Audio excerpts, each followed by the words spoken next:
بسم اللہ الرحمن الرحیم۔ السلام علیکم۔ تاریخ اسلام کے لیکچر سیریز میں آپ کو خوش آمدید کہتی ہوں۔ آج میں عباسی خلافت کے اگلے 3 خلفاء المہدی، الہادی اور ہارون رشید کے دور حکومت پر تبصرہ کروں گی۔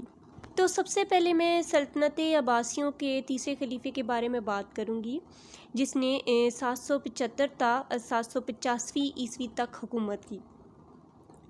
عباسی خلیفہ المہدی کا پورا نام ابو عبداللہ محمد بن عبداللہ المنصور تھا۔ زیادہ تر المہدی عباسی کے نام سے جانا جاتا تھا۔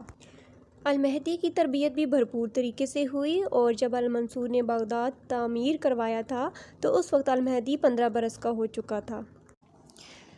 المہدی کے دور میں موسیقی اور شاعری اپنے عروج پر پہنچی۔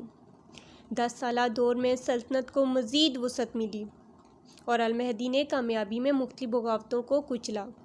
مثلاً خراساں میں یوسف ابن ابراہیم کی بغاوت کو کچل کر عیسیٰ ابن موسیٰ کو گورنر بنایا۔ المہدی کے دور میں بغداد اپنے عروج کو پہنچ گیا۔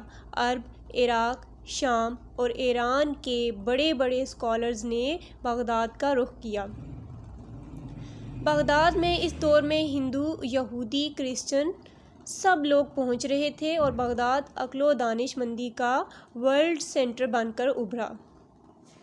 اور اب میں تبصرہ کروں گی عباسی خلافت کے چوتھے خلیفہ الہادی کے بارے میں، جس کا دور خلافت ہے 785 سے 786 عیسوی۔ الہادی نے المہدی کے مرنے کے بعد سلطنت سنبھالی، اور اس سلطنت کو حاصل کرنے میں اس کی ماں خزران کی محنت تھی۔ اس کے سلطنت پر بیٹھتے ہی بے شمار بغاوتوں نے سر اٹھایا۔ حسین ابن علی ابن حسن کی بغاوت کو مدینہ میں کچلا اور اسے قتل کروایا۔ ہادی نے خارجیوں کو بھی ابھرنے سے روکا، اور حیران کن بات یہ ہے کہ تخت پر بیٹھنے کے 1 سال بعد ہی یہ مر گیا۔ اور اب میں بتاؤں گی عباسی خلافت کے 5ویں خلیفہ کے بارے میں، جو کہ ہیں ہارون رشید۔ ان کا دور خلافت 170 ہجری تا 193 ہجری مطابق 786 عیسوی تا 809 عیسوی ہے۔ ہارون ہادی کا حقیقی بھائی اور خزران کے بطن سے تھا۔ ہارون رشید بھی اپنے والد کی طرح روشن خیال تھا، اور صرف 22 سال کی عمر میں خلیفہ بنا، اور ان کا دور سائنسی، ثقافتی اور مذہبی رواداری کا دور کہلاتا ہے۔ ان کے دور حکومت میں فن و حرفت اور موسیقی نے بھی عروج حاصل کیا۔ ان کا کاروبار اتنا شاندار تھا کہ معروف کتاب الف لیلہ ہزار داستان کے لیے کہا جاتا ہے کہ اس کی ابتدائی تحریک وہیں سے لی گئی ہے۔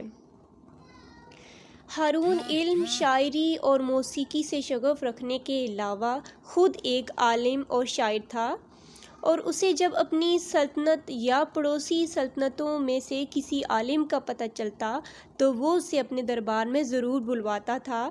اس کے دور خلافت میں عباسیہ کے چین اور فرانس کے ساتھ سفارتی تعلقات قائم ہوئے۔ اس کے دور میں ہی بیت الحکمہ بغداد میں قائم ہوئی۔ بیت الحکمہ ایک انٹرنیشنل لیول کی لائبریری تھی۔ آپ کے زمانے میں دولت عباسیہ علمی، تمدنی، سیاسی اور ہر لحاظ سے وہ عروج پر پہنچی۔